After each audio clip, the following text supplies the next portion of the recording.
ਸ੍ਰੀ ਦਰਬਾਰ ਸਾਹਿਬ ਦੇ ਉੱਤੇ ਫੌਜ ਵੱਲੋਂ ਹਮਲਾ ਕੀਤਾ ਜਾਂਦਾ ਤਾਂ ਹਰ ਇੱਕ ਸਿੱਖ ਦਾ ਜਿਹੜਾ ਦਿਲ ਆ ਉਹ ਬਲੂੰਦਰਿਆ ਗਿਆ, ਜਿਨ੍ਹਾਂ ਵਿੱਚੋਂ ਮੈਂ ਵੀ ਇੱਕ ਸੀਗੀ। 13 ਸਾਲ ਦਾ ਬੱਚਾ ਜਿਹੜਾ ਕੁਝ ਵੀ ਨਹੀਂ ਹੁੰਦਾ, ਉਹਨੂੰ ਤੇ ਆਪਣੇ ਚਾਲ ਲਾੜੀ ਨਹੀਂ ਸੰਭਾਲੇ ਜਾਂਦੇ। ਤੁਹਾਡੇ ਪਰਿਵਾਰ ਨੇ ਤੁਹਾਨੂੰ ਰੋਕਿਆ ਨਹੀਂ ਜਦੋਂ ਤੁਸੀਂ ਕਹਿੰਦੇ ਕਿ ਮੈਂ ਪੈਦਲ ਚੱਲਣਾ ਸ਼ੁਰੂ ਕਰ ਦਿੱਤਾ? ਮੈਂ ਆਪਣੀ ਮਦਰ ਨੂੰ ਜਵਾਬ ਦਿੱਤਾ ਸੀ ਕਿ ਜਦੋਂ ਸਾਹਿਬਜ਼ਾਦਿਆਂ ਨੇ ਸ਼ਹਾਦਤ ਪਾਈ ਸੀ ਉਹਨਾਂ ਦੀ ਉਮਰ ਕਿੰਨੀ ਸੀਗੀ। ਸ਼ਹਾਦਤਾਂ ਜਿਹੜੀਆਂ ਇਹ ਉਮਰ ਨਹੀਂ ਦੇਖਣੀ ਪੈਂਦੀਆਂ।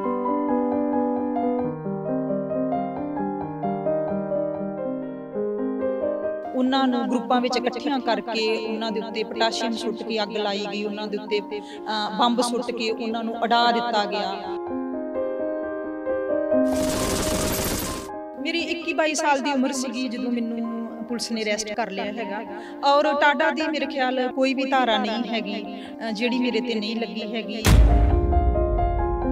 ਕਈ ਵਾਰੀ 10-10 ਦਿਨ ਦੇ ਲਗਾਤਾਰ ਮੇਰੇ ਪੁਲਿਸ ਰਿਮਾਂਡ ਚੱਲਦੇ ਸੀ ਤੇ ਰੋਜ਼ਾਨਾ ਦਾ ਇੱਕ ਕੇਸ ਮੇਰੇ ਤੇ ਪਾਇਆ ਜਾਂਦਾ ਸੀ।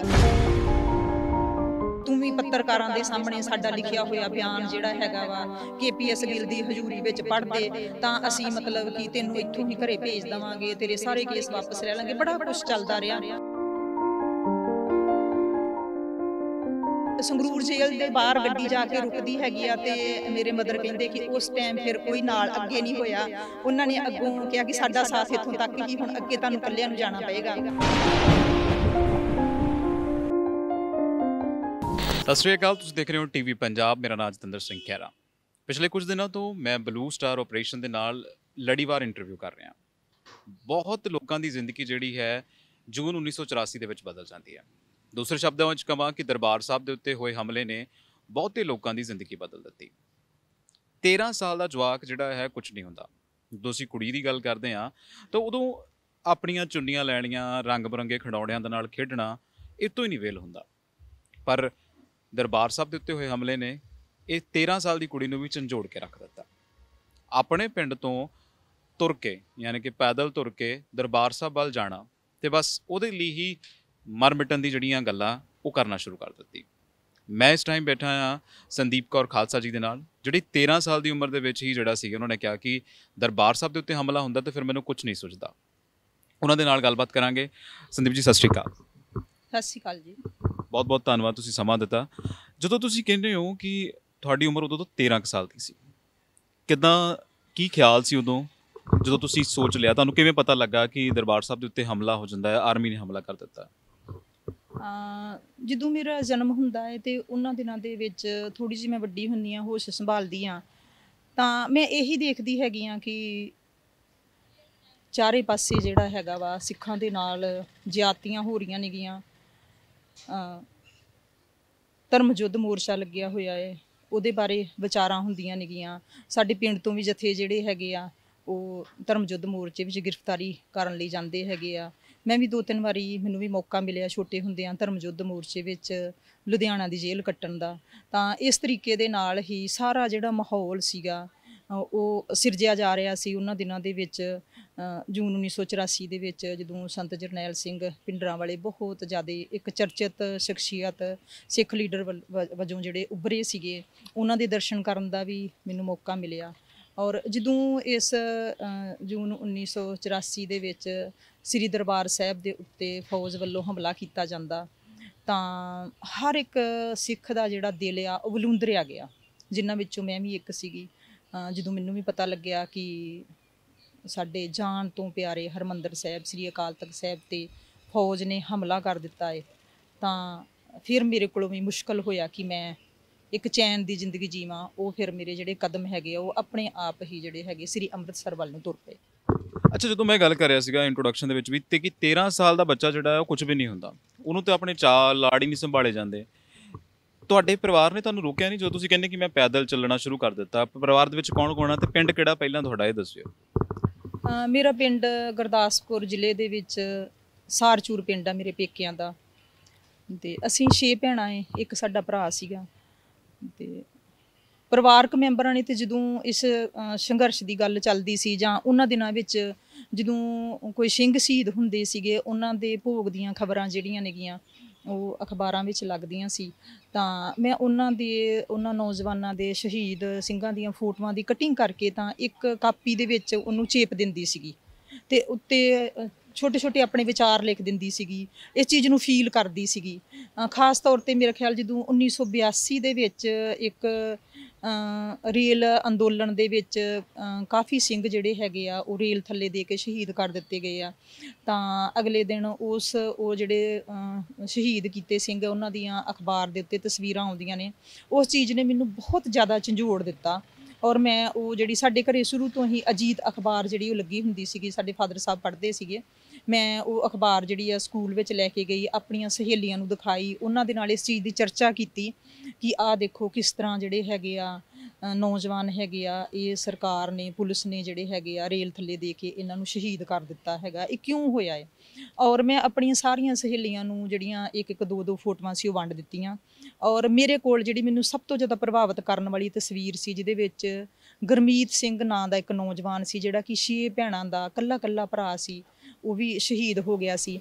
ਇੱਕ ਗੁਰਮੀਤ ਸਿੰਘ ਔਰ ਇੱਕ ਗੁਰਨਾਮ ਸਿੰਘ ਦੀ ਜਿਹੜੀ ਤਸਵੀਰ ਹੈਗੀ ਹੈ, 2 ਤਸਵੀਰਾਂ ਮੈਂ ਆਪਣੀ ਕਾਪੀ ਵਿੱਚ ਰੱਖ ਲਈਆਂ। ਔਰ ਜਦੋਂ ਵੀ ਮੈਂ ਅਗਲੀ ਕਲਾਸ ਵਿੱਚ ਹੁੰਦੀ ਸੀ ਤੇ ਮੈਂ ਉਹ ਤਸਵੀਰਾਂ ਆਪਣੀ ਅਗਲੀ ਕਲਾਸ ਦੀਆਂ ਕਿਤਾਬਾਂ ਵਿੱਚ ਰੱਖ ਲੈਂਦੀ ਸੀ। ਹੌਲੀ ਹੌਲੀ ਫਿਰ ਮੈਂ ਉਹ ਅਖਬਾਰਾਂ ਦੀਆਂ ਜਦੋਂ ਹੋਰ ਨੌਜਵਾਨਾਂ ਦੀਆਂ ਸ਼ਹੀਦਾਂ ਦੀਆਂ ਫੋਟੋਆਂ ਆਉਣੀਆਂ ਸ਼ੁਰੂ ਹੋਈਆਂ ਤੇ ਮੈਂ ਇੱਕ ਕਾਪੀ ਦੇ ਉੱਤੇ ਉਹਨਾਂ ਨੂੰ ਚਿਪਕਾਉਣਾ ਸ਼ੁਰੂ ਕਰ ਦਿੱਤਾ। 13 ਸਾਲ ਦੀ ਉਮਰ ਤੇ ਫਿਰ ਦਰਬਾਰ ਸਾਹਿਬ ਤੇ ਹਮਲਾ ਹੋ ਜਾਂਦਾ। ਦਰਬਾਰ ਸਾਹਿਬ ਦੇ ਹਮਲੇ ਦੇ ਵਿੱਚੋਂ ਤੁਸੀਂ ਖਾੜਕੂ ਲਹਿਰ ਦੇ ਨਾਲ ਜੁੜਦੇ ਹੋ, ਉਹ ਕਿੱਦਾਂ ਜੁੜਨਾ ਹੁੰਦਾ ਆ? ਕਿਵੇਂ ਤੁਸੀਂ ਆਪਣਾ ਘਰ-ਬਾਰ ਛੱਡ ਕੇ ਖਾੜਕੂ ਲਹਿਰ ਦੇ ਨਾਲ ਜੁੜ ਜਾਂਦੇ ਹੋ? ਜਦੋਂ ਇਹ 1984 ਦੇ ਵਿੱਚ ਦਰਬਾਰ ਸਾਹਿਬ 'ਤੇ ਹਮਲਾ ਹੁੰਦਾ ਤਾਂ ਉਸ ਤੋਂ ਬਾਅਦ ਬਹੁਤ ਸਾਰੇ ਨੌਜਵਾਨ ਜਿਹੜੇ ਹੈਗੇ ਆ ਉਹ ਘਰੋਂ ਬੇਘਰ ਹੋ ਕੇ ਇਸ ਚੀਜ਼ ਨੂੰ ਜਿਹੜੇ ਫੀਲ ਕਰਕੇ ਤਾਂ ਇਸ ਚੀਜ਼ ਦਾ ਬਦਲਾ ਲੈਣ ਲਈ ਕਹਿ ਲਓ, ਜਾਂ ਇਸ ਚੀਜ਼ ਨੇ ਉਹਨਾਂ ਨੂੰ ਪ੍ਰਭਾਵਿਤ ਕੀਤਾ ਕਿ ਸਾਡੇ ਜਾਨ ਤੋਂ ਵੱਧ ਪਿਆਰੇ ਹਰਿਮੰਦਰ ਸਾਹਿਬ ਉੱਪਰ ਅਟੈਕ ਕੀਤਾ ਗਿਆ। ਛੋਟੇ ਛੋਟੇ ਬੱਚਿਆਂ ਨੂੰ ਜਿਹੜਾ ਹੈਗਾ ਵਾ ਲੱਤਾਂ ਤੋਂ ਫੜ ਕੇ ਪਟਾ ਕੇ ਉਹਨਾਂ ਨੂੰ ਫੌਜ ਵੱਲੋਂ ਕੰਧਾਂ ਨਾਲ ਮਾਰ ਕੇ ਸ਼ਹੀਦ ਕਰ ਦਿੱਤਾ ਗਿਆ।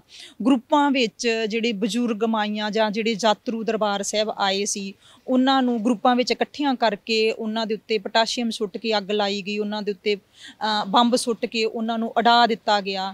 ਇਹ ਸੀਨ ਜਿਹੜੇ ਸੀਗੇ ਇਹ ਜਿਹੜਾ ਵੀ ਕੋਈ ਨੌਜਵਾਨ ਨੇ ਜਿਹਨੇ ਫੀਲ ਕੀਤੇ ਹੈਗੇ। ਇਸ ਤੋਂ ਬਾਅਦ ਮੈਂ ਇੱਕ ਛੋਟੀ ਜਿਹੀ ਘਟਨਾ ਦੱਸਦੀ ਕਿ ਜਦੋਂ ਇਸ ਤੋਂ ਬਾਅਦ ਫਿਰ ਸਰੋਵਰ ਵਿੱਚ ਟੱਪ ਲੱਗਦਾ ਹੈਗਾ ਵਾ, ਤਾਂ ਮੈਂ ਬਹੁਤ ਛੋਟੀ ਸੀਗੀ, ਮੇਰੇ ਮਦਰ ਫਾਦਰ ਇੱਥੇ ਨਹੀਂ ਸੀ ਹੈਗੇ, ਤਾਂ ਜਦੋਂ ਗੁਰਦੁਆਰੇ 'ਚ ਅਨਾਉਂਸਮੈਂਟ ਹੁੰਦੀ ਆ ਕਿ ਅੱਜ ਦਰਬਾਰ ਸਾਹਿਬ ਹਰਿਮੰਦਰ ਸਾਹਿਬ ਦੇ ਸਰੋਵਰ ਨੂੰ ਟੱਪ ਲੱਗ ਰਿਹਾ ਹੈਗਾ ਵਾ ਔਰ ਸਰੋਵਰ ਦੀ ਜਿਹੜੀ ਸਫਾਈ ਕੀਤੀ ਜਾਣੀ ਆ, ਤਾਂ ਮੇਰਾ ਮਨ ਤੇ ਪਹਿਲਾਂ ਤੋਂ ਹੀ ਸੀਗਾ ਕਿ ਮੈਂ ਵੀ ਜਾ ਕੇ ਦੇਖਾਂ ਵੀ ਉੱਥੇ ਕੀ ਹੋਇਆ ਹੈ। ਉਹ ਸ਼ਾਇਦ ਜੂਨ 1984 ਦੇ ਅਟੈਕ ਤੋਂ ਬਾਅਦ ਮੇਰਾ ਪਹਿਲਾ ਮੌਕਾ ਸੀਗਾ ਕਿ ਮੇਰਾ ਮਨ ਤੜਫ ਰਿਹਾ ਸੀ ਕਿ ਮੈਂ ਜਾ ਕੇ ਦੇਖਾਂ ਤਾਂ ਸਹੀ। ਲੋਕ ਕਹਿੰਦੇ ਆ ਸਰਾਵਾਂ ਨੂੰ ਅੱਗਾਂ ਲਾ ਦਿੱਤੀਆਂ ਗਈਆਂ ਨੇਗੀਆਂ, ਮੰਜੀ ਹਾਲ ਨੂੰ ਅੱਗ ਲਾ ਦਿੱਤੀ ਗਈ ਆ, ਤੋਸ਼ੇਖਾਨੇ ਨੂੰ ਅੱਗ ਲਾ ਕੇ ਸਾਡੀਆਂ ਕੀਮਤੀ ਜਿਹੜੇ ਹੈਗੇ ਉੱਥੇ ਹੀਰੇ ਜਵਾਹਰਾਤ ਚਾਨਣੀਆਂ ਪਈਆਂ ਸੀ ਉਹਨਾਂ ਨੂੰ ਸਵਾਹ ਕਰ ਦਿੱਤਾ ਗਿਆ। ਮੈਂ ਜਾ ਕੇ ਦੇਖਾਂ ਤਾਂ ਸਹੀ ਉੱਥੇ ਹੋਇਆ ਕੀ ਹੈ।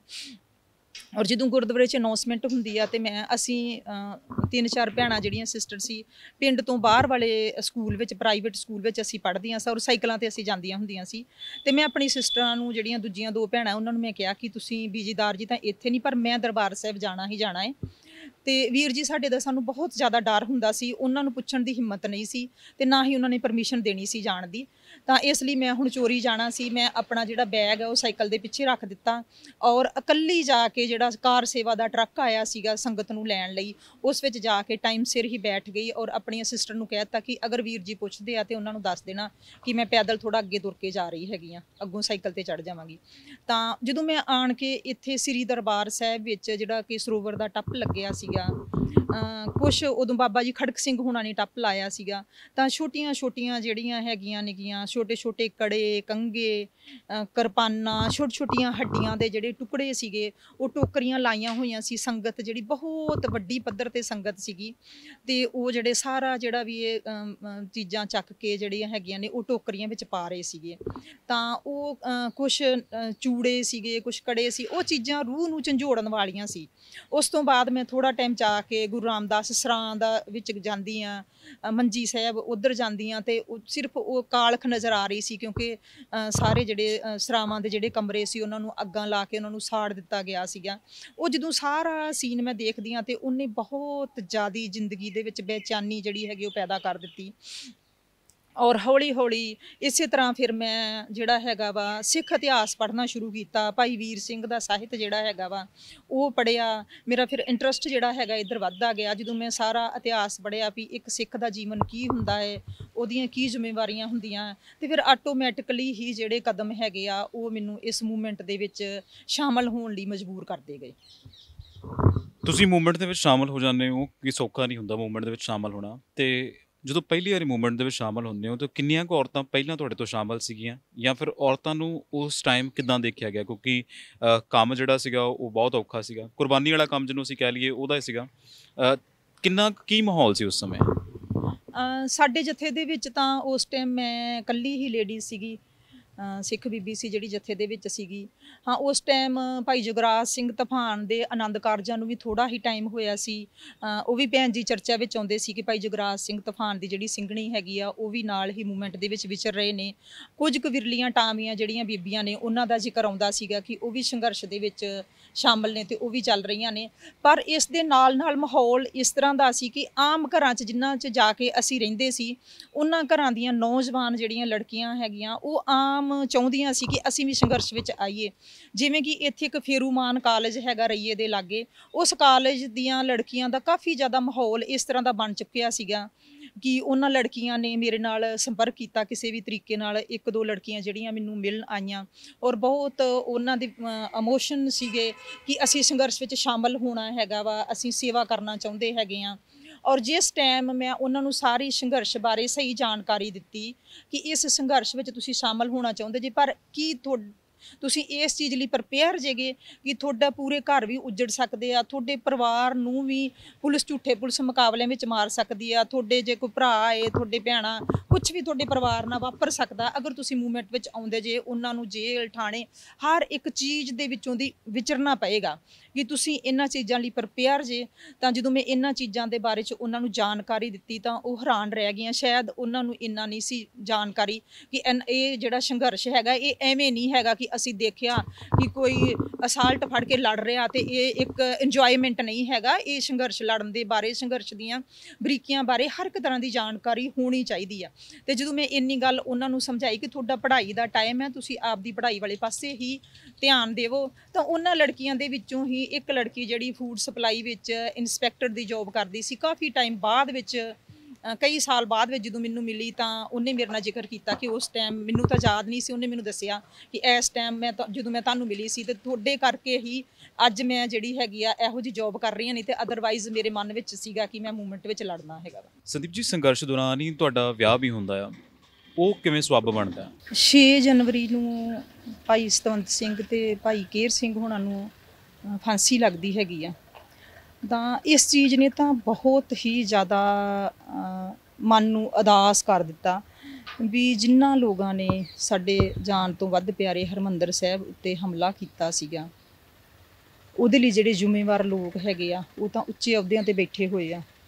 ਤਾਂ ਜਿਨ੍ਹਾਂ ਨੇ ਭਾਵੁਕ ਹੋ ਕੇ ਨੌਜਵਾਨਾਂ ਨੇ ਇੰਦਰਾ ਗਾਂਧੀ ਨੂੰ ਮਾਰਿਆ ਹੈਗਾ ਵਾ ਤੇ ਉਹਨਾਂ ਨੂੰ ਫਾਂਸੀਆਂ ਦਿੱਤੀਆਂ ਗਈਆਂ ਨੇ, ਇਹ ਸਾਡੇ ਨਾਲ ਸਰਾਸਰ ਜ਼ਿਆਦਤੀ ਹੈ ਸਾਡੀ ਕੌਮ ਦੇ ਨਾਲ।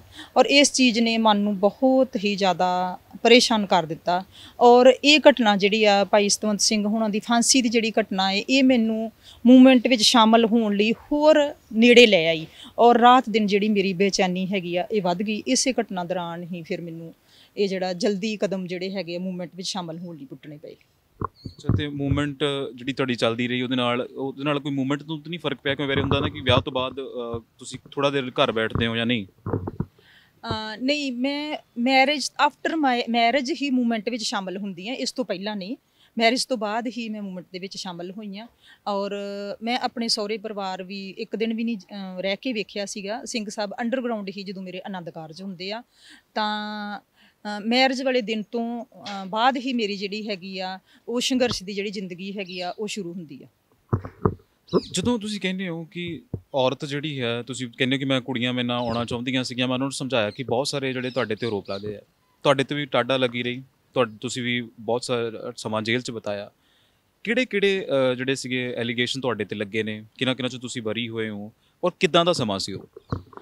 ਪਹਿਲੀ ਤਾਂ ਗੱਲ ਇਹ ਕਿ ਜਿਹੜੀਆਂ ਕੁੜੀਆਂ ਸੰਘਰਸ਼ ਵਿੱਚ ਆਉਣਾ ਚਾਹੁੰਦੀਆਂ ਸੀਗੀਆਂ ਮੈਂ ਉਹਨਾਂ ਨੂੰ ਜਾਣੂ ਕਰਵਾ ਰਹੀ ਸੀ। ਅਗਰ ਉਹਨਾਂ ਵਿੱਚੋਂ ਕੋਈ ਸਹੀ ਮਾਇਨਿਆਂ ਦੇ ਵਿੱਚ ਸੰਘਰਸ਼ ਦੀ ਸੇਵਾ ਕਰਨਾ ਚਾਹੁੰਦੀ ਤੇ ਉਹ ਉਹਨਾਂ ਚੀਜ਼ਾਂ ਤੋਂ ਉਹਨਾਂ ਨੇ ਡਰਨਾ ਨਹੀਂ ਸੀ, ਡਰ ਕੇ ਭੱਜਣਾ ਨਹੀਂ ਸੀ। ਮੇਰੇ ਨਾਲ ਵੀ ਇਹ ਸਭ ਕੁਝ ਵਾਪਰਿਆ ਸੀ। ਮੇਰੇ ਵੀ ਮਦਰ ਨੇ ਮੈਨੂੰ ਕਿਹਾ ਸੀਗਾ ਕਿ ਜੇ ਤੂੰ ਇਸ ਸੰਘਰਸ਼ ਵਿੱਚ ਸ਼ਾਮਲ ਹੋਣਾ ਚਾਹੁੰਦੀ ਆ ਤੇ ਤੂੰ ਪੁਲਿਸ ਦਾ ਤਸ਼ੱਦਦ ਝੱਲ ਲਵੇਂਗੀ, ਆਹ ਚੀਜ਼ਾਂ 'ਚੋਂ ਤੈਨੂੰ ਗੁਜ਼ਰਨਾ ਪਏਗਾ। ਤੇਰੀ ਉਮਰ ਕੀ ਹੈਗੀ, ਜਿਵੇਂ ਤੁਸੀਂ ਪਿੱਛੇ ਤੁਹਾਡੇ ਇੱਕ ਤੁਸੀਂ ਕੁਐਸਚਨ ਪੁੱਟ ਕੀਤਾ ਸੀ ਕਿ ਉਮਰ ਬਹੁਤ ਥੋੜ੍ਹੀ ਸੀ, ਤਾਂ ਮੇਰੇ ਮਦਰ ਨੇ ਵੀ ਮੈਨੂੰ ਕਿਹਾ ਸੀ ਕਿ ਤੇਰੀ ਉਮਰ ਬਹੁਤ ਥੋੜ੍ਹੀ ਹੈਗੀ ਆ। ਤਾਂ ਗੁਰੂ ਮਹਾਰਾਜ ਹੀ ਉਸ ਟਾਈਮ ਜਿਹੜਾ ਹੈਗਾ ਹਰ ਇੱਕ ਸਵਾਲ ਦੇ ਜਵਾਬ ਜਿਹੜੇ ਹੈਗੇ ਆ ਮੇਰੇ ਦਿਵਾ ਰਿਹਾ ਸੀਗਾ। ਔਰ ਮੈਂ ਆਪਣੀ ਮਦਰ ਨੂੰ ਜਵਾਬ ਦਿੱਤਾ ਸੀ ਕਿ ਜਦੋਂ ਸਾਹਿਬਜ਼ਾਦਿਆਂ ਨੇ ਸ਼ਹਾਦਤ ਪਾਈ ਸੀ ਉਹਨਾਂ ਦੀ ਉਮਰ ਕਿੰਨੀ ਸੀਗੀ। ਸ਼ਹਾਦਤਾਂ ਜਿਹੜੀਆਂ ਇਹ ਉਮਰ ਨਹੀਂ ਦੇਖਿਆ ਕਰਦੀਆਂ, ਤੇ ਉਹ ਲੜਕੀਆਂ ਵੀ ਜੇ ਮੂਵਮੈਂਟ ਵਿੱਚ ਸਹੀ ਮਾਇਨਿਆਂ 'ਚ ਆਉਣਾ ਚਾਹੁੰਦੀਆਂ ਤਾਂ ਉਹਨਾਂ ਨੂੰ ਉਹ ਤਸ਼ੱਦਦ ਤੋਂ ਡਰਨਾ ਨਹੀਂ ਸੀ ਚਾਹੀਦਾ। ਉਹ ਆ ਜਾਂਦੀਆਂ ਪਰ ਉਹ ਨਹੀਂ ਆਈਆਂ ਹੈਗੀਆਂ। ਮੇਰਾ ਇਹ ਕੁਐਸਚਨ ਸੀਗਾ ਕਿ ਤੁਹਾਡੇ ਤੇ ਕਿਹੜੇ ਐਲੀਗੇਸ਼ਨ ਲੱਗੇ ਆ ਔਰ ਉਹ ਕਿੰਨੀ ਕੁ ਉਮਰ ਸੀਗੀ ਜਦੋਂ ਤੁਸੀਂ ਪਹਿਲੀ ਵਾਰੀ ਗ੍ਰਿਫਤਾਰੀ ਦਿੱਤੀ ਆ? ਉਸ ਪਹਿਲਾਂ ਵੀ ਤੁਸੀਂ ਗ੍ਰਿਫਤਾਰੀਆਂ ਆਪਣੀ ਮਾਤਾ ਜੀ ਨਾਲ ਦਿੰਦੇ ਰਹੇ, ਚਲੋ ਇੱਕ ਦਿਨ ਗਏ ਸੀਗੇ, ਦੂਸਰੇ ਦਿਨ ਆ ਗਏ ਵਾਪਸ। ਉਹ ਲੰਬੀ ਗ੍ਰਿਫਤਾਰੀ ਜਿਹੜੀ ਆ ਉਹ ਕਦੋਂ ਹੁੰਦੀ ਆ, ਕਿਹੜੇ ਮੁਕਾਬਲੇ ਦੇ ਲਈ ਹੁੰਦੀ ਆ ਤੇ ਕਿੱਦਾਂ ਹੁੰਦੀ ਆ? ਹਾਂਜੀ, ਮੇਰੀ 21-22 ਸਾਲ ਦੀ ਉਮਰ ਸੀਗੀ ਜਦੋਂ ਮੈਨੂੰ ਪੁਲਿਸ ਨੇ ਅਰੈਸਟ ਕਰ ਲਿਆ ਹੈਗਾ। ਔਰ ਟਾਡਾ ਦੀ ਮੇਰੇ ਖਿਆਲ ਕੋਈ ਵੀ ਧਾਰਾ ਨਹੀਂ ਹੈਗੀ ਜਿਹੜੀ ਮੇਰੇ ਤੇ ਨਹੀਂ ਲੱਗੀ ਹੈਗੀ। ਪੁਲਿਸ ਦਾ ਸਭ ਤੋਂ ਜ਼ਿਆਦਾ ਮੇਰੇ ਤੇ ਪ੍ਰੈਸ਼ਰ ਇਹੀ ਹੁੰਦਾ ਸੀਗਾ ਕਿ ਤੈਨੂੰ ਇੰਨੇ ਸਾਲ ਜੇਲ੍ਹ 'ਚ ਰਹਿਣਾ ਪਊਗਾ, ਤੇਰੇ ਤੇ ਇੰਨੇ ਕੇਸ ਮੜ੍ਹ ਦਿੱਤੇ ਜਾਣਗੇ। ਕਿਉਂਕਿ ਜਦੋਂ ਵੀ ਕੋਈ ਪੁਲਿਸ ਅਫਸਰ ਤਸ਼ੱਦਦ ਦੀ ਗੱਲ ਕਰਦਾ ਸੀ, ਤਸ਼ੱਦਦ ਦੇ ਰਾਹੀਂ ਮੈਨੂੰ ਡਰਾਉਣ ਦੀ ਗੱਲ ਕਰਦਾ ਸੀਗਾ, ਤਾਂ ਇਨਸਾਨ ਦੇ ਚਿਹਰੇ ਤੋਂ ਹੀ ਪਤਾ ਲੱਗ ਜਾਂਦਾ ਕਿ ਉਹ ਉਹਨਾਂ ਦੀਆਂ ਗੱਲਾਂ ਤੋਂ ਡਰ ਰਿਹਾ ਜਾਂ ਨਹੀਂ ਡਰ ਰਿਹਾ। ਤੇ ਗੁਰੂ ਮਹਾਰਾਜ ਦੀ ਉਹਨਾਂ ਦਿਨਾਂ 'ਚ ਇੰਨੀ ਕੁ ਕਿਰਪਾ ਸੀਗੀ ਕਿ ਕਿਸੇ ਤਸ਼ੱਦਦ ਦਾ ਡਰ ਨਹੀਂ ਸੀਗਾ, ਕਿਸੇ ਜੇਲ੍ਹ ਦਾ ਡਰ ਨਹੀਂ ਸੀ, ਕਿਸੇ ਥਾਣੇ ਦਾ ਡਰ ਨਹੀਂ ਸੀਗਾ। ਉਹ ਇੱਕ ਨਿਡਰ ਜ਼ਿੰਦਗੀ ਸੀ ਜਿਹੜੀ ਕਿ ਹਰ ਇੱਕ ਜੁਝਾਰੂ ਨੇ ਹੰਢਾਈ ਹੈਗੀ ਆ, ਜਿਸ ਵਿੱਚ ਮੈਂ ਵੀ ਉਹ ਨਿਡਰਤਾ ਦੀ ਜਿਹੜੀ ਜ਼ਿੰਦਗੀ ਬੇਖੌਫ ਜਿਹੜੀ ਜ਼ਿੰਦਗੀ ਹੈਗੀ ਆ ਉਹ ਹੰਢਾਈ ਹੈਗੀ ਆ। ਤਾਂ ਉਹਦੇ ਵਿੱਚ ਪੁਲਿਸ ਵਾਲਿਆਂ ਨੂੰ ਜ਼ਿਆਦਾਤਰ ਸ਼ਾਇਦ ਇਹੀ ਲੱਗਦਾ ਸੀ ਕਿ ਇਹ 'ਤੇ ਪ੍ਰੈਸ਼ਰ ਬਣਾਇਆ ਜਾਏ ਕਿ ਵੱਧ ਤੋਂ ਵੱਧ ਇਹ 'ਤੇ ਕੇਸ ਪਾਏ ਜਾਣ।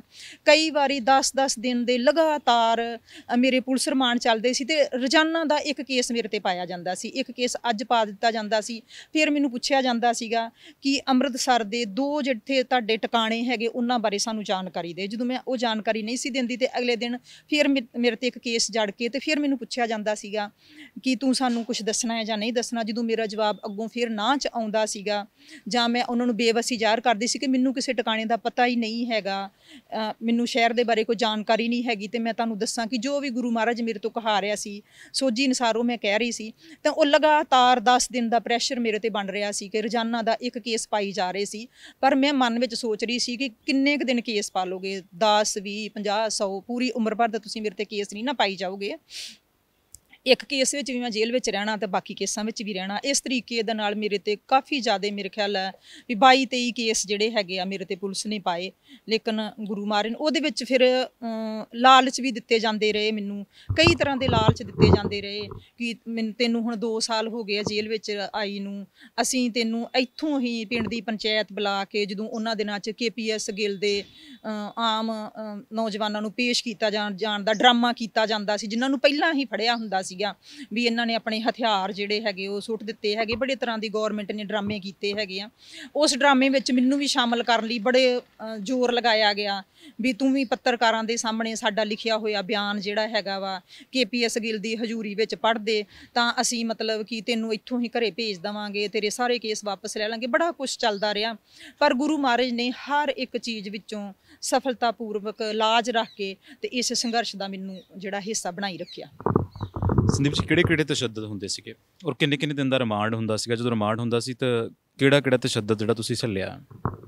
ਮੇਰੇ ਤੇ ਮੈਂਟਲੀ ਟੌਰਚਰ ਜਿਹੜਾ ਉਹ ਜ਼ਿਆਦਾ ਚੱਲਦਾ ਰਿਹਾ। ਫਿਜ਼ੀਕਲੀ ਟੌਰਚਰ ਜਿਹੜਾ ਹੈਗਾ ਵਾ ਪਤਾ ਨਹੀਂ ਇਹ ਗੁਰੂ ਦੀ ਕਿਹੜੀ ਖੇਡ ਸੀ ਕਿ ਜਾਂ ਹਰ ਸਾਹ ਦੇ ਨਾਲ ਇਹੀ ਅਰਦਾਸ ਹੁੰਦੀ ਸੀਗੀ।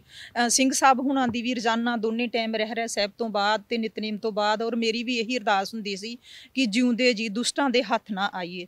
ਸਿੰਘ ਸਾਹਿਬ ਤਾਂ ਸ਼ਹੀਦੀ ਪਾ ਗਏ, ਮੈਂ 4 ਸਾਲ ਦੁਸ਼ਟਾਂ ਦੀਆਂ ਜੇਲ੍ਹਾਂ ਥਾਣਿਆਂ ਵਿੱਚ ਰਹਿ ਕੇ ਵੀ ਉਹਨਾਂ ਨੇ ਕਿਸੇ ਨੇ ਮੈਨੂੰ ਟੱਚ ਤੱਕ ਨਹੀਂ ਕੀਤਾ। ਫਿਜ਼ੀਕਲੀ ਮੇਰੇ ਤੇ ਕੋਈ ਕਿਸੇ ਵੀ ਤਰ੍ਹਾਂ ਦਾ ਤਸ਼ੱਦਦ ਨਹੀਂ ਕੀਤਾ। ਹਾਂ, ਮੈਂਟਲੀ ਟੌਰਚਰ ਮੇਰੇ ਤੇ ਬਹੁਤ ਜ਼ਿਆਦਾ ਕੀਤਾ ਜਾਂਦਾ ਰਿਹਾ। 8-8 ਘੰਟੇ ਮੈਨੂੰ ਬੇਰਾਮੀ ਵਿੱਚ ਰੱਖ ਕੇ ਮੇਰੀ ਪੁੱਛ ਪੜਤਾਲ ਕੀਤੀ ਜਾਂਦੀ ਰਹੀ। ਉਹੀ ਕੁਐਸਚਨ ਬਾਰ-ਬਾਰ ਰਿਪੀਟ ਕੀਤੇ ਜਾਂਦੇ ਰਹੇ। ਬੜੇ ਢੰਗ ਤਰੀਕੇ ਜਿਹੜੇ ਹੈਗੇ ਆ ਉਹ ਏਜੰਸੀਆਂ ਨੇ, ਬੜੇ ਜਿਹੜੇ ਉਹਨਾਂ ਦੇ ਪੜ੍ਹੇ ਲਿਖੇ ਹੈਗੇ ਸੀ ਅਫਸਰ, ਉਹਨਾਂ ਨੇ ਮੇਰੇ ਤੇ ਵਰਤਣ ਦੀ ਕੋਸ਼ਿਸ਼ ਕੀਤੀ। ਪਰ ਮੇਰਾ ਪਾਤਸ਼ਾਹ ਉਹਨਾਂ ਦੇ ਬੜੀ ਨਿਡਰਤਾ ਦੇ ਨਾਲ, ਇਹ ਨਹੀਂ ਕਿ ਮੈਂ ਬੜੇ ਡਰ ਸਹਿਮ ਵਿੱਚ ਉਹਨਾਂ ਦੇ ਜਵਾਬ ਦਿੰਦੀ ਸੀ ਉਹਨਾਂ ਦੇ ਸਵਾਲਾਂ ਦੇ।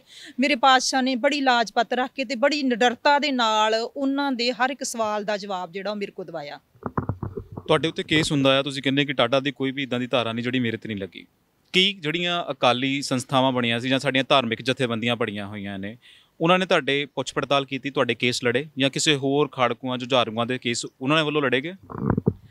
ਜਿਨ੍ਹਾਂ ਦਿਨਾਂ ਦੇ ਵਿੱਚ ਮੈਂ 92 ਤੋਂ ਲੈ ਕੇ 96 ਤੱਕ ਜੇਲ੍ਹ ਕੱਟੀ ਹੈਗੀ ਆ, ਉਹ ਜਿਹੜਾ ਦੌਰ ਸੀਗਾ ਸੰਘਰਸ਼ ਦਾ, ਉਦੋਂ ਤਾਂ ਆਪਣੇ ਰਿਸ਼ਤੇਦਾਰ ਵੀ ਦੂਰ ਭੱਜ ਜਾਂਦੇ ਸੀ। ਉਹ ਅੱਜ ਵਾਲਾ ਸਮਾਂ ਨਹੀਂ ਸੀਗਾ ਕਿ ਕੋਈ ਵੀ ਛੋਟੀ ਜਿਹੀ ਘਟਨਾ ਵਾਪਰਦੀ ਹੈਗੀ ਹੈ ਤੇ ਬਹੁਤ ਸਾਰੇ ਲੋਕ ਜਿਹੜੇ ਆ ਸਪੋਰਟ ਤੇ ਆ ਜਾਂਦੇ ਹੈਗੇ ਆ।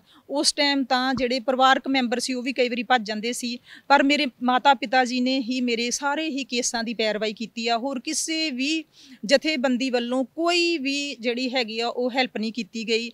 ਜਦੋਂ ਮੈਨੂੰ ਅੰਮ੍ਰਿਤਸਰ ਜੇਲ੍ਹ ਤੋਂ ਫਿਰ ਪਟਿਆਲੇ ਰਿਮਾਂਡ ਤੇ ਲੈ ਕੇ ਜਾਂਦੇ ਆ ਤਾਂ ਮੇਰੇ ਫਾਦਰ ਸਾਹਿਬ ਨੇ ਆਪਣੇ ਤੌਰ ਤੇ ਬਹੁਤ ਜ਼ਿਆਦਾ ਕੋਸ਼ਿਸ਼ ਕੀਤੀ ਮੈਨੂੰ ਲੱਭਣ ਦੀ। ਬਹੁਤ ਜੇਲ੍ਹਾਂ ਠਾਣੇ ਜਿਹੜੇ ਉਹਨਾਂ ਨੇ ਗਾਏ, 10-15 ਦਿਨ ਉਹਨਾਂ ਨੂੰ ਮੇਰਾ ਕੁਛ ਨਹੀਂ ਪਤਾ ਲੱਗਾ। ਫਿਰ ਸ਼੍ਰੋਮਣੀ ਕਮੇਟੀ ਦੇ ਜਿਹੜੇ ਮੈਂਬਰ ਸੀ ਸਰਦਾਰ ਗੁਰਚਰਨ ਸਿੰਘ ਟੌੜਾ, ਉਹਨਾਂ ਨੇ ਜ਼ਰੂਰ ਹੈਲਪ ਕੀਤੀ ਹੈਗੀ ਆ। ਉਹਨਾਂ ਨੇ ਮੇਰੇ ਫਾਦਰ ਸਾਹਿਬ ਨੂੰ ਸਾਰਾ ਪਤਾ ਕਰਕੇ ਦੱਸਿਆ ਹੈਗਾ ਕਿ ਇਹ ਸੰਗਰੂਰ ਜੇਲ੍ਹ ਵਿੱਚ ਬੰਦ ਹੈਗੀ ਆ। ਤਾਂ ਫਿਰ ਮੇਰੇ ਮਾਤਾ ਪਿਤਾ ਜਿਹੜੇ ਹੈਗੇ, ਮਦਰ ਜਿਹੜੇ ਹੈਗੇ ਆ ਮੇਰੇ, ਉਹ ਸੰਗਰੂਰ ਜੇਲ੍ਹ ਵਿੱਚ ਮੇਰੀ ਮੁਲਾਕਾਤ ਕਰਨ ਗਏ ਆ। ਔਰ ਸਾਡੇ ਲਾਗੋਂ ਪਿੰਡ ਤੋਂ ਜਿਹੜੇ ਸੀਗੇ ਇੱਕ ਟਾਹਲੀ ਸਾਹਿਬ ਗੁਰਦੁਆਰਾ ਹੈਗਾ ਵਾ, ਉੱਥੋਂ ਦੇ ਬਾਬਾ ਜੀ ਵੀ ਮਦਦ ਕਰਦੇ ਰਹੇ। ਉਹਨਾਂ ਨੇ ਆਪਣੀ ਗੱਡੀ ਭੇਜੀ ਸੀ ਮੇਰੇ ਮਦਰ ਹੋਣਾ ਦੇ ਨਾਲ ਕਿ ਤੁਸੀਂ ਪੈਰਵਾਈ ਕਰੋ ਵੀ ਲੱਭੋ ਕਿਹੜੀ ਜੇਲ੍ਹ ਵਿੱਚ ਹੈਗੀ ਆ। ਤਾਂ ਜਦੋਂ ਮੇਰੇ ਸੰਗਰੂਰ ਜੇਲ੍ਹ ਦੇ ਬਾਹਰ ਗੱਡੀ ਜਾ ਕੇ ਰੁਕਦੀ ਹੈਗੀ ਆ ਤੇ ਮੇਰੇ ਮਦਰ ਕਹਿੰਦੇ ਕਿ ਉਸ ਟਾਈਮ ਫਿਰ ਕੋਈ ਨਾਲ ਅੱਗੇ ਨਹੀਂ ਹੋਇਆ। ਉਹਨਾਂ ਨੇ ਅੱਗੋਂ ਕਿਹਾ ਕਿ ਸਾਡਾ ਸਾਥ ਇੱਥੋਂ ਤੱਕ ਹੀ, ਹੁਣ ਅੱਗੇ ਤੁਹਾਨੂੰ ਇਕੱਲਿਆਂ ਨੂੰ ਜਾਣਾ ਪਏਗਾ।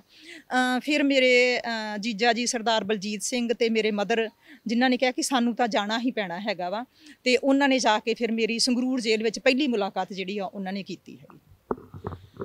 ਬਹੁਤ ਔਖਾ ਲੱਗਦਾ ਹੈ ਕਿ ਹੁਣ ਬਹੁਤ ਸਾਰੀਆਂ ਧਾਰਮਿਕ ਜਥੇਬੰਦੀਆਂ ਆ ਕੇ ਕਲੇਮ ਕਰਦੀਆਂ ਜੀ ਅਸੀਂ ਆਹ ਕੀਤਾ ਆ, ਤੇ ਤੁਹਾਡੇ ਦਿਮਾਗ 'ਚ, ਕਿਉਂਕਿ ਤੁਸੀਂ ਵੀ ਉਸ ਮੂਵਮੈਂਟ ਦੇ ਸਾਥੀ ਰਹੋ, ਮੈਂ ਤਾਂ ਕਰਕੇ ਬਾਰ-ਬਾਰ ਸਵਾਲ ਪੁੱਛ ਰਿਹਾ ਕਿ ਤੁਹਾਡੇ ਦਿਮਾਗ 'ਚ ਚੱਲਦਾ ਹੋਵੇਗਾ ਕਿ ਕਿਸੇ ਹੋਰ ਜੁਝਾਰੂ ਦਾ ਕੇਸ ਜਿਹੜਾ ਸੀ ਪੌਣ ਪੱਖ ਕਰਕੇ ਇਹਨਾਂ ਨੇ ਸਾਰੀਆਂ ਜਥੇਬੰਦੀਆਂ ਜਿਹੜੀਆਂ ਆਪਣੇ ਆਪ ਨੂੰ ਕਲੇਮ ਕਰ ਰਹੀਆਂ ਕਿ ਅਸੀਂ ਬਹੁਤ ਪੈਰਵਾਈ ਕੀਤੀ ਆ, ਕਈ ਸਿੰਘਾਂ ਦੇ ਕੇਸ ਲੜੇ ਆ, ਘਰੇ ਲਿਆਂਦਾ ਉਹਨਾਂ ਨੂੰ? ਨਹੀਂ ਦੇਖੋ, ਅੱਜ ਦੀ ਡੇਟ ਵਿੱਚ ਤਾਂ ਲੜ ਰਹੀ ਹੈਗੇ ਆ। ਮੇਰੇ ਵੀ ਜਿਹੜੇ ਸੀ ਕਈ ਫ੍ਰੀ ਵਾਲੇ ਜਿਹੜੇ SGPC ਵੱਲੋਂ ਵਕੀਲ ਕੀਤੇ ਗਏ ਸੀਗੇ। ਸਰਦਾਰ ਕੁੰਦਨ ਸਿੰਘ ਨਾਗਰਾ ਸੀਗਾ, ਉਹਨਾਂ ਨੇ ਫ੍ਰੀ ਵਿੱਚ ਜਿਹੜੀ ਮੇਰੇ ਕੇਸਾਂ ਦੀ ਪੈਰਵਾਈ ਕੀਤੀ ਹੈ, ਕੋਈ ਪੈਸਾ ਨਹੀਂ ਲਿਆ ਹੈਗਾ। ਇੱਕ ਨਾਭੇ ਤੋਂ ਐਡਵੋਕੇਟ ਸੀਗੇ, ਜਦੋਂ ਮੈਨੂੰ ਨਾਭੇ ਕੋਰਟ ਦੇ ਵਿੱਚ ਪੇਸ਼ ਕੀਤਾ ਗਿਆ, ਮੇਰਾ ਰਿਮਾਂਡ ਪੁਲਿਸ ਨੇ ਮੰਗਿਆ ਹੈਗਾ, ਤਾਂ ਇੱਕ ਗੁਰਸਿੱਖ ਵਕੀਲ ਸੀਗੇ, ਮੈਂ ਉਹਨਾਂ ਦਾ ਨਾਮ ਭੁੱਲ ਗਈ ਹੈਗੀ ਆ, ਉਹਨਾਂ ਨੇ ਮੈਨੂੰ ਆਪਣੇ ਆਪ ਹੀ ਕਿਹਾ ਕਿ ਵਕਾਲਤਨਾਮੇ ਤੇ ਤੁਸੀਂ ਸਾਈਨ ਕਰ ਦਿਓ, ਮੈਂ ਤੁਹਾਡਾ ਕੇਸ ਲੜਾਂਗਾ।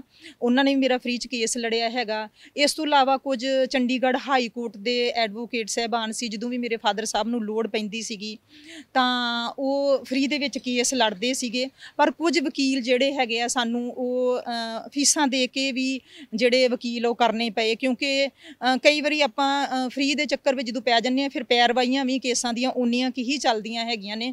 ਤਾਂ ਫਿਰ ਜਿੱਥੇ ਮੇਰੇ ਫਾਦਰ ਸਾਹਿਬ ਨੂੰ ਲੱਗਦਾ ਸੀ, ਜਿਵੇਂ ਸ਼ਾਹਜਹਾਨਪੁਰ UP ਦੇ ਵਿੱਚ ਮੇਰੇ ਤੇ ਕੇਸ ਪਏ ਸੀਗੇ, ਤਾਂ ਮੇਰੇ ਫਾਦਰ ਸਾਹਿਬ ਬਟਾਲੇ ਤੋਂ ਹੀ ਫੀਸ ਭਰ ਕੇ ਵਕੀਲ ਨੂੰ ਲੈ ਕੇ ਜਾਂਦੇ ਸੀ। ਬਟਾਲੇ ਦੇ ਜਿਹੜੇ ਵਕੀਲ ਸੀਗੇ ਉਹਨਾਂ ਨੂੰ ਵੀ ਕੁਝ ਤਾਂ ਖਰਚੇ ਹੁੰਦੇ ਹੀ ਹੈਗੇ, ਆਉਣ ਜਾਣ ਦੇ ਹੀ ਖਰਚੇ ਮਾਣਨੀ ਆ, ਤਾਂ ਫ੍ਰੀ ਦੇ ਵਿੱਚ ਵੀ ਲੜਦੇ ਰਹੇ। ਉਹਨਾਂ ਦਿਨਾਂ ਦੇ ਵਿੱਚ ਵੀ ਵਕੀਲ ਜਿਹੜੇ ਆ ਫ੍ਰੀ ਦੇ ਵਿੱਚ ਕੇਸ ਲੜਦੇ ਵੀ ਰਹੇ ਹੈਗੇ ਆ, ਬਾਕੀ ਵੀ ਜੁਝਾਰੂਆਂ ਦੇ ਲੜਦੇ ਰਹੇ ਨੇਗੇ, ਪਰ ਖਰਚੇ ਵੀ ਕਰਨੇ ਪੈਂਦੇ ਸੀ ਵਿੱਚੋਂ। ਅੱਛਾ ਸੰਦੀਪ ਜੀ, ਜਦੋਂ ਅਸੀਂ ਗੱਲ ਕਰਦੇ ਹਾਂ ਸ਼ਹੀਦਾਂ ਦੀ ਜਾਂ ਸ਼ਹੀਦ ਪਰਿਵਾਰਾਂ ਦੀ, ਤੇ ਕੋਈ ਜਥੇਬੰਦੀ ਹੈ, ਕਿਉਂਕਿ ਤੁਸੀਂ ਵੀ ਵਿਚਰਦੇ ਰਹਿੰਦੇ ਹੋ, ਜਿਹੜੀ ਇਸ ਘੱਲੂਘਾਰੇ ਤੋਂ ਬਾਅਦ ਸ਼ਹੀਦਾਂ ਦੀ ਜ਼ਿੰਮੇਵਾਰੀ ਲੈਂਦੀ ਹੋਵੇ, ਜਾਂ ਫਿਰ ਉਹਨਾਂ ਦੀ ਜਿਨ੍ਹਾਂ ਨੇ ਜਾਨ ਵਾਰ ਦਿੱਤੀ ਕੌਮ ਤੋਂ, ਕਹਿ ਲਈਏ ਕਿ ਕੋਈ ਜਥੇਬੰਦੀ ਇੱਦਾਂ ਦੀ ਆਉਂਦੀ ਹੈ ਅੱਗੇ?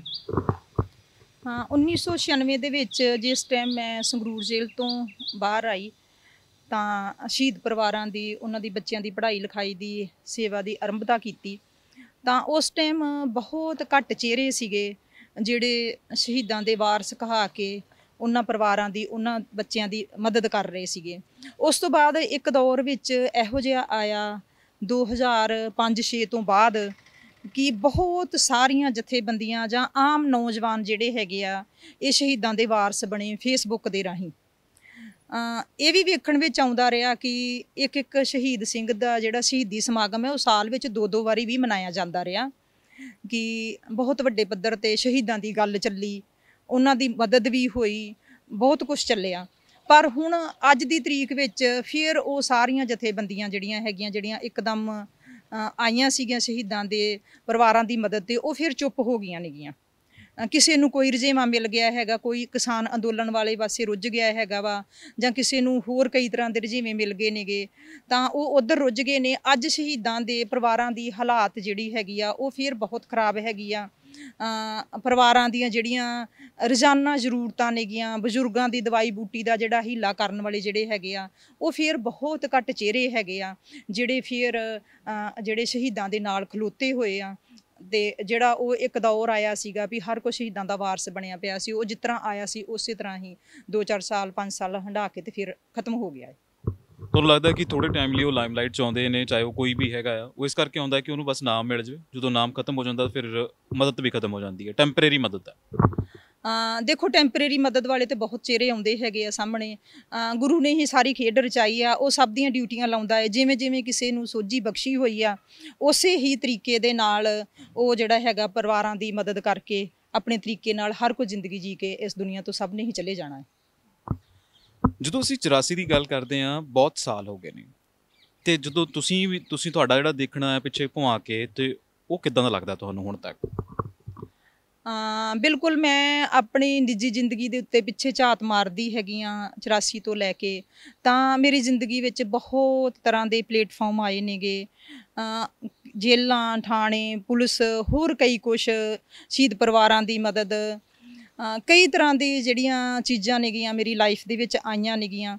ਤਾਂ ਕੁੱਲ ਮਿਲਾ ਕੇ ਮੈਂ ਇਹੀ ਦੇਖਦੀ ਹਾਂ ਕਿ ਗੁਰੂ ਮਹਾਰਾਜ ਨੇ ਹਰ ਇੱਕ ਪਲੇਟਫਾਰਮ ਤੋਂ ਮੈਨੂੰ ਸਫਲਤਾਪੂਰਵਕ ਜਿਹੜੀ ਵੀ ਸੇਵਾ ਮੇਰੀ ਡਿਊਟੀ ਲਾਈ ਆ, ਉਹਨਾਂ ਨੇ ਉਹ ਨਿਭਾਉਣ ਦੀ ਸੋਝੀ ਦਿੱਤੀ ਆ। ਔਰ ਅੱਗੇ ਵੀ ਜਿਸ ਹਿਸਾਬ ਦੇ ਨਾਲ ਇਹੀ ਥਾਣੀ ਹੋਈ ਹੈਗੀ ਆ ਕਿ ਔਖੀ ਘਾਟੀ ਵਿਖੜਾ ਪੈਂਡਾ ਪਰ ਅਸਾਂ ਨੇ ਤੁਰਨਾ, ਔਰ ਆਖਰੀ ਸਾਹ ਤੱਕ ਆਪਣੀ ਕੌਮ ਦੇ ਲਈ ਜ਼ਿੰਦਗੀ ਜੀਣੀ ਹੈਗੀ ਆ। ਆਖਰੀ ਸਾਹ ਤੱਕ ਜਿਵੇਂ ਵੀ ਗੁਰੂ ਮਹਾਰਾਜ ਸੋਝੀ ਪਾਵੇਗਾ, ਇਹ ਜਿਹੜਾ ਹੈਗਾ ਵਾ, ਇਹ ਪੈਂਡਾ ਜਿਹੜਾ ਹੈਗਾ ਇਹ ਜਾਰੀ ਰਹੇਗਾ। ਸੰਦੀਪ ਜੀ, ਤੁਹਾਡਾ ਬਹੁਤ ਬਹੁਤ ਧੰਨਵਾਦ, ਤੁਸੀਂ ਸਾਨੂੰ ਸਮਾਂ ਦਿੱਤਾ ਔਰ ਸਾਡੇ ਨਾਲ ਗੱਲਬਾਤ ਕੀਤੀ।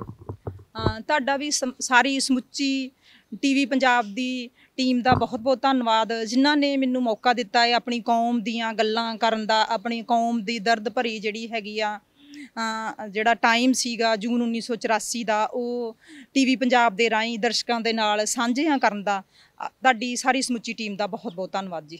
ਇੰਨੇ ਸਾਲ ਬਾਅਦ ਇਸ ਪਿੰਡ ਦੀਆਂ ਗੱਲਾਂ ਕਰਨ ਦਾ ਮਤਲਬ ਇਹ ਆ ਕਿ ਇਤਿਹਾਸ ਤੋਂ ਅਸੀਂ ਜਾਣੂ ਰਹੀਏ ਔਰ ਇਤਿਹਾਸ ਤੋਂ ਸਿੱਖਿਆ ਲਈਏ ਕਿ ਸਿਆਸਤ ਜਿਹੜੀ ਹੈ ਭਾਵੇਂ ਸਾਨੂੰ ਕਿੱਦਾਂ ਵੀ ਵਰਤ ਲਵੇ, ਪਰ ਅਸੀਂ ਸਿਆਸਤ ਦੇ ਹੱਥ ਕੰਡੇ ਨਹੀਂ ਚੜ੍ਹਨਾ। ਇੱਦਾਂ ਦੀ ਕਹਾਣੀ ਔਰ ਇੱਦਾਂ ਦਾ ਸੱਚ ਮੈਂ ਤੁਹਾਡੇ ਲੱਗੇ ਲੈ ਕੇ ਆਉਂਦਾ ਰਹਾਂਗਾ। ਦੇਖਦੇ ਰਹੋ ਟੀਵੀ ਪੰਜਾਬ। ਮੈਂ ਜਤਿੰਦਰ ਸਿੰਘ ਖਹਿਰਾ, ਕੈਮਰਾਮੈਨ ਅਭੀ ਦੇ ਨਾਲ। ਸਤਿ ਸ਼੍ਰੀ ਅਕਾਲ ਜੀ, ਮੈਂ ਨਿਰਮਲ ਮਾਨ ਊੜਾ ਟੈਕਸਟਾਈਲ ਤੋਂ। ਇਹ ਤੁਸੀਂ ਵੀਡੀਓ ਦੇਖ ਰਹੇ ਸੀ ਟੀਵੀ ਪੰਜਾਬ ਦੇ ਉੱਤੇ। ਇਹੋ ਜਿਹੇ ਹੋਰ ਜਾਣਕਾਰੀ ਭਰਪੂਰ ਵੀਡੀਓ ਦੇਖਣ ਵਾਸਤੇ ਟੀਵੀ ਪੰਜਾਬ ਦੇ ਚੈਨਲ ਨੂੰ ਸਬਸਕ੍ਰਾਈਬ ਕਰੋ ਤੇ ਨਾਲ ਹੇਠ ਦਿੱਤੇ ਹੋਏ ਬੈਲ ਆਈਕਨ ਦੇ ਬਟਨ ਦਬਾਓ। ਸਤਿ ਸ਼੍ਰੀ ਅਕਾਲ।